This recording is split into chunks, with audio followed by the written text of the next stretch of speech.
Hi, my name is David Kelsey. Today we're going to be talking about inductive arguments. And if you remember, an inductive argument is an argument that's based on the idea of probability, right? The premises of an inductive argument support the likelihood or probability, increase the probability of the conclusion of that argument. So there isn't a kind of guarantee of the conclusion of an inductive argument. There's only a kind of support given. A probability, increase in probability for the conclusion given the premises. And one of the other points that's key with inductive arguments is that, of course, if the premises are true, this doesn't guarantee the conclusion, so it could still end up being false, right? A classic example of inductive arguments, is kind of like the weather example, right? So, for example, if it's been hot all week, you kind of predict that it will be hot today, right? But of course, there's no guarantee that it's going to be hot today. It's just probably, fairly likely given that it's been hot all week, right? So what we're going to do is we're going to kind of generate a formula that, I think really most inductive arguments follow.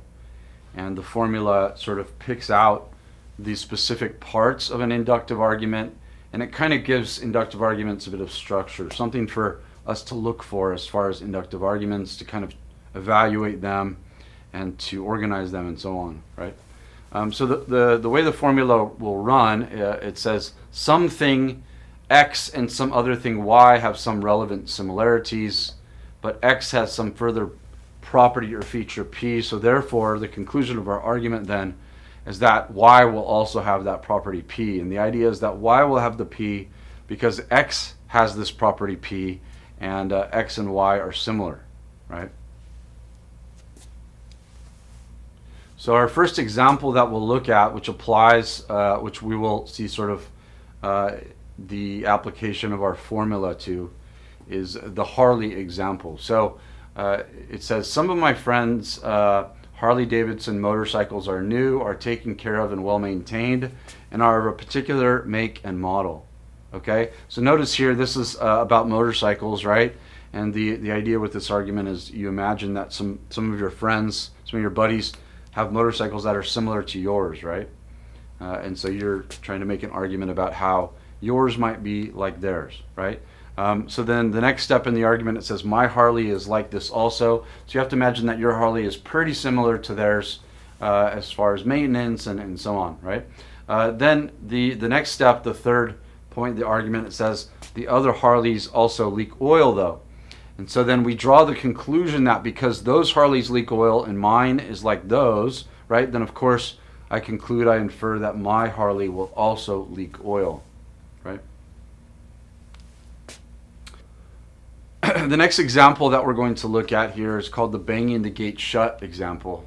So this one goes on Monday, Tuesday, and Wednesday. I leave at 9 a.m. and bang the gate shut loudly as I go.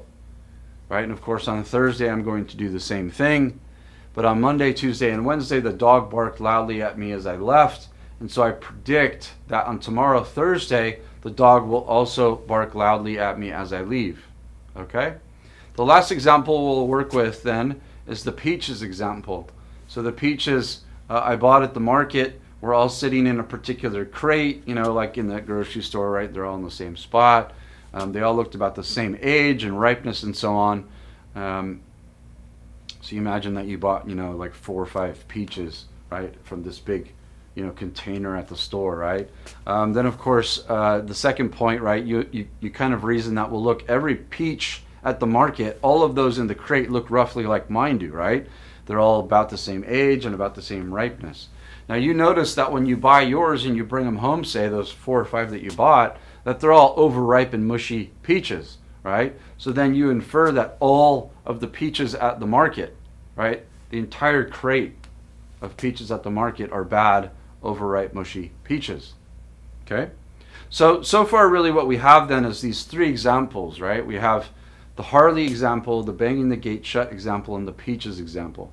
And what we're going to do is we're going to learn about the structure of inductive arguments as applied to those 3, right? We're going to kind of pick those apart and sort out the pieces and bits of an inductive argument. Okay, so for this part of the lecture then, what we're going to look at are the features of an inductive argument. And these features are called the sample, the target, and the property in question. So the sample of an inductive argument is kind of like the basis of your reasoning, the basis of your inference, right? It's the group of things that you're drawing your information from, right? It's the base or the basis of our inference, right? So if you look back at the Harley example, for example, right, the basis of your inference there, right, your inference is about how your Harley will leak oil. And the basis of that inference is the other Harleys that all leak oil. So the basis of your inference there, the sample, are the other Harleys that all leak oil, right? Those 4 or 5 Harleys of your buddies that all leak, right? So that would be the sample in the Harley example. Now, for the banging the gate shut example, right, you reason, you infer that Thursday the dog's going to bark as you leave. And you do this, the basis of that inference is what happened on Monday, Tuesday, and Wednesday, right? And so you reason that because it happened on Monday, Tuesday, and Wednesday, it's going to also happen on Thursday. So the basis of that inference, your sample, is Monday, Tuesday, and Wednesday. Now, for the peaches example, right, it's a little different than the other two, right? The basis of your reasoning here are the 4 or 5 you bought, right? You're reasoning that because the 4 or 5 you bought are overripe and mushy, that all of them at the store are, right? So the basis of that inference is the 4 or 5 that you bought. So that's your sample there, right? Now, the target, or the target class, okay, of an inductive argument, instead of being the base or the basis of your inference, right? The target is what you extend your inference to. It's what your inference is about, right? It's, I think a way to think about the target is you make an inference in an inductive argument about the target based upon the sample, right? And so the target is kind of like what the inference is extended to, right? What the reason is extended to from the sample to the target, right? And so it's kind of like if the sample is the basis of your inference, the target is the object of your inference, or something like this, right? It's what your inference is an extension to, okay? Okay, so if you look back at our examples then, right, with the Harley example, the basis of your inference there is the other Harleys that leak oil, and then that is extended to your Harley, right? The leaking oil property is extended to your Harley. You reason that because the sample is like that, those 4 Harleys are like that, they all leak, that your Harley will leak as well, right? And so the object of your inference there is your Harley. So that is the target in that example, right? The sample are the 4 that leak oil, the target is your Harley, right? The next example, the basis, right, in the banging the gate shut example, the basis of your inference is Monday, Tuesday, and Wednesday. And what you do is you infer that because the dog barked those days, that it's going to also happen on Thursday. So your inference is extended from Monday, Tuesday, and Wednesday to Thursday, right? And so your inference is really about, it extends to Thursday, and so that is your target, Thursday, in that one. The last example is our peaches example, right? We saw there that the basis of our inference was the 4 or 5 that you bought. And then you infer, because those were mushy, that all of them at the store are mushy, right? So your inference extends to all the peaches at the store. So that's actually the target of your inference, your inductive inference and your inductive argument there for the peaches example. Your sample is the 4 that you bought, and the target is all of them at the store. Now, we're going to say just a little bit about how targets can look and how they can differ. And actually, it's going to help us see a distinction later on about different types of inductive arguments. We'll have a distinction between arguments by analogy and inductive generalizations, and it will kind of pick out the differences that we'll see in the variations in target. Okay, so the first variation that we'll see in targets is that sometimes the target can be a single thing, one item like Thursday or your Harley, or on the other hand, sometimes the target can be an entire class of things, many things, like all of the peaches at the store, you know, 1,000 peaches or something, right? So sometimes the target can be a single item or sometimes many. The next point about targets, the way they can look a little different, is sometimes the sample and target classes are like completely different groups of items. They don't share any members, right? So for example, if you look at the Monday, Tuesday, Wednesday, Thursday example, the banging the gate shut example, your sample there is Monday, Tuesday, and Wednesday. Your target is Thursday. There's no sharing of members there, right? It's just two separate classes of items, right? Also in the case of the motorcycles, the Harleys, right? In that case, your sample is the 4 that leak oil. Your target is yours. There's no shared members there, right? They're two separate classes. Now compare that to the peaches example, though, right? In the peaches example, what you see is that the sample is just the 4 or 5 that you buy at the store, but then the target, right, is actually a larger group of items that includes the sample in it, right? So the sample is the 4 or 5 you bought, but the target is all of the peaches at the store, including the 4 or 5 that you bought, right? So actually the sample is a part of, they're members of the target class, right? Like a small sort of group of them. So in that case, in the peaches example, we have the sample being a part of the target class as opposed to being sort of two distinct classes of groups of items, right?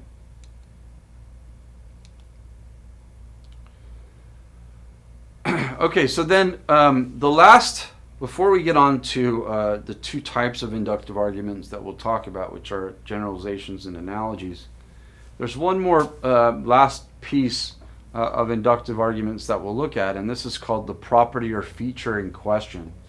And the way to think about this one is that it's really the object of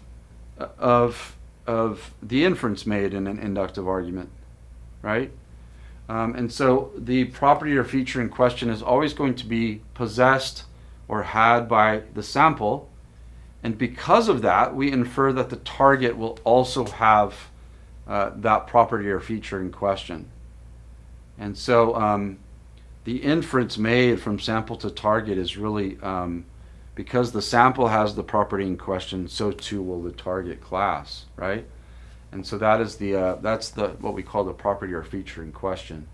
Now, if you look back at our examples, right, the Harley example is an example where your sample is again the 4 or 5 Harleys that you know to leak oil. Your target there is your Harley, and we know that what we're inferring there is that your Harley is going to leak oil because the other 4 or 5 in the sample class do. And so the property that's shared between sample and target there, right, what we're inferring there is about leaking oil, right? Because the sample class all leak oil, the target class is going to leak oil as well, right? So your property in question for the Harley example is leaking oil. Now, as far as the banging the gate shut example, right, think about that one, right? Monday, Tuesday, and Wednesday, you leave and the dog barks as you go, right? So you infer that that's going to happen on Thursday as well. So the property in question there is the dog barking at you as you leave, right? It happens Monday and Tuesday and Wednesday, and so you infer it will happen Thursday as well. So that's your property or feature in question. Now, the last example, right, is the peaches example. So we saw there that we inferred that because the sample was all mushy and overripe, that the target would be mushy and overripe, right? The 4 or 5 that you bought are mushy, so you infer all of them at the store are mushy. So the property or feature in question there is just being a mushy peach, okay? The next phase in our lecture on inductive arguments, we'll be looking at the difference between arguments by analogy and inductive generalizations. So far, we've seen that inductive arguments have three main parts, right? They have the sample, the target, and the property or feature in question. And I think really any inductive argument will have those pieces to them, right? Now, what we're going to do is we're going to say that, and I think this works for almost every type of inductive argument, but we're going to put them into two different categories, right? So we're going to say that the first type of inductive argument we'll look at is called an argument by analogy, all right? Now, an argument by analogy is kind of like it sounds. It's an analogy. It's an analogy that's made between two things, right? So these two things are similar because the first group has this thing, so too will the second group, right? Now, because of that, right, obviously, when we have an analogy between two different separate groups of things. And so an argument by analogy will never have the sample class drawn from the target class. The sample and target classes will always be distinct groups because you're making an analogy between them, right? For example, you can see in the Harley case, right? You're making an analogy there between the 4 that leak oil and yours, right? And so they never share members, right? The sample and target in an example like that, and they never share members, in arguments by analogy. The next sort of point about arguments by analogy is that they'll almost always have just one thing or event or object for a target, right? And again, the idea is in the analogy, right? What you're doing is you tend to make an analogy between one thing or many things and something else, right? You're drawing a comparison, right? So, for example, again, with the Harley case, right? You're drawing an analogy between the 4 that leak oil and yours. The target there is only one thing. It's one bike, right? And so you have one object for a target in that case. In the Monday, Tuesday, Wednesday, Thursday example as well, your target there is just Thursday, right? And so that is also an argument by analogy, okay? Now, the second type of inductive argument we'll look at, we call it a generalization, an inductive generalization. And the generalizations are, again, kind of like they sound. They generalize from some to many, or some to all, right? And so, obviously, straight away, because you are generalizing from some to all or some to many, your target has to be many things. It can't just be one, right? So your target in a generalization will always be a lot of, like a big class, a big group of items. So, for example, if you remember back to the peaches example we looked at, right? We infer that because the 4 I bought are mushy, that all of them at the store are mushy, right? So in this case, our target is all of the peaches at the store, so this is a generalization, right? We're reasoning that because some were mushy, all were mushy. The next point about generalizations is that they're always going to have the sample class as a kind of small bit of the target class, right? A small part of it. So, for example, again, with the peaches case, right? You have the sample as the 4 peaches you bought, and the target is all of the peaches at the store, including those 4 that you bought.